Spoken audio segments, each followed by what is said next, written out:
السلام عليكم ورحمة الله وبركاته.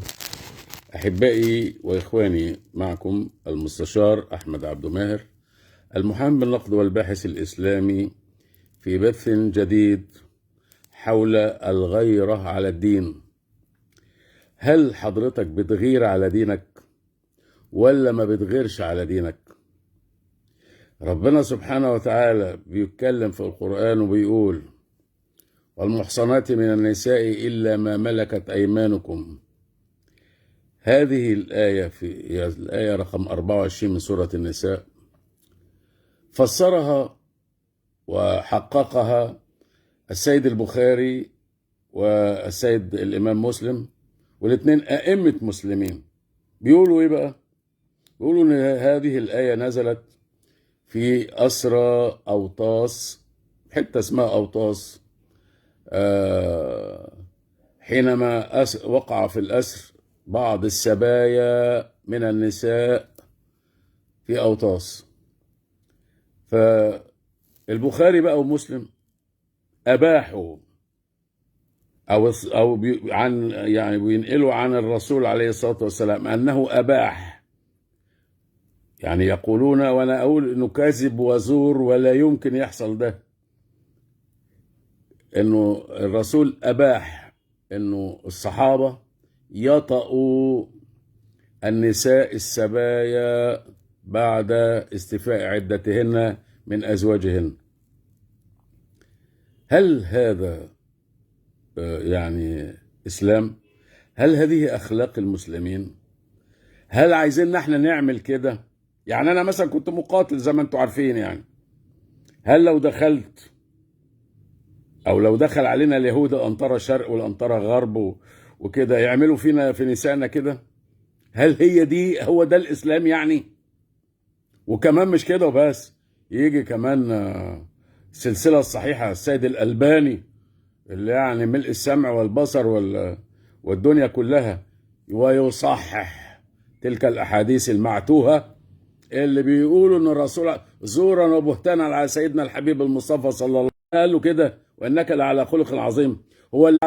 هو اللي على خلق عظيم ده يبيح للصحابة إنهم يطأوا نساء متزوجات لأنهن وقعن في الأسر، سواء بقى بعد ما يستوفوا العدة أو ما يستوفوش، ما فرقتش بقى.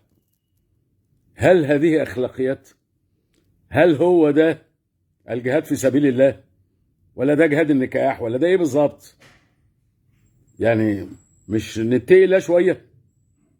مش نعرف الدين شوية؟ مش نصحح؟ مش في قانون اسمه 103 لسنة 61 بيقول إنه الأزهر يصحح هذا الفضول وتلك الشوائب؟ ما نحاسب رجال الأزهر، ولا هو الحساب على الناس كلها ما عدا رجال الأزهر؟ ولا هم بيقبضوا مرتبات وبس؟ أنا عايز أعرف، يعني هل هم مفروض يقبضوا مرتبات ويسيبوا الدين يعني لهرتك ومرتك من كل ناعق يقول ده صحيح، ده حديث صحيح؟ ربنا يقول لا إكراه في الدين، هم يقولوا من بدل دينه فاقتلوه، ويجتمع الأئمة الأربعة على كده. هو ده الإسلام؟ ربنا يقول الذي أحسن كل شيء خلقه، يقولوا النساء ناقصات عقل ودين. هو ده الإسلام؟ ربنا يقول ادعو إلى سبيل ربك بالحكمة والموعظة الحسنة، هم يقولوا أمرت أن أقاتل الناس حتى يشهدوا أن لا إله إلا الله وأني رسول الله، فإن فعلوا ذلك عصموا مني دماءهم وأموالهم إلا بحقها وحسابهم على الله. فين الإسلام؟ الإسلام يمين ولا شمال؟ ما تقولوا لنا. ولا الأمر ونقيضه بيجمعوا الإسلام؟ لذلك أنا بقول أنا غيران على ديني. هل من مبارز في التلفزيون؟ أنا بسأل السادة الأزاهرة كلهم، أخلاق المتردية اللي مكتوبة في كتب التراث. شكرا جزيلا يا إخوة، أنا آسف، معلش، أنا زعلان عشان ديني، زعلان قوي. والمشكلة إن لما قلت في كتابي إضلال الأمة بفقه الأئمة، زعلوا قوي على إضلال الأمة بفقه الأئمة اللي بيقولوا إن حمل المرأة 5 سنين و4 سنين، الأئمة اللي بيقولوا انه يرفع الحد عن المرأة المستأجرة للزنا. الأئمة اللي بيقولوا لا ينفق الرجل على زوجته المريضة في أجر طبيب ولا نفقة دواء ولا يسأل في ذلك، وكمان ما يجيب لهاش كفن. هي دي أخلاق؟ هي دي أخلاق؟ ما تتقوا الله شوية، مش ما تصححوا البلاوي دي شوية. شكرا جزيلا.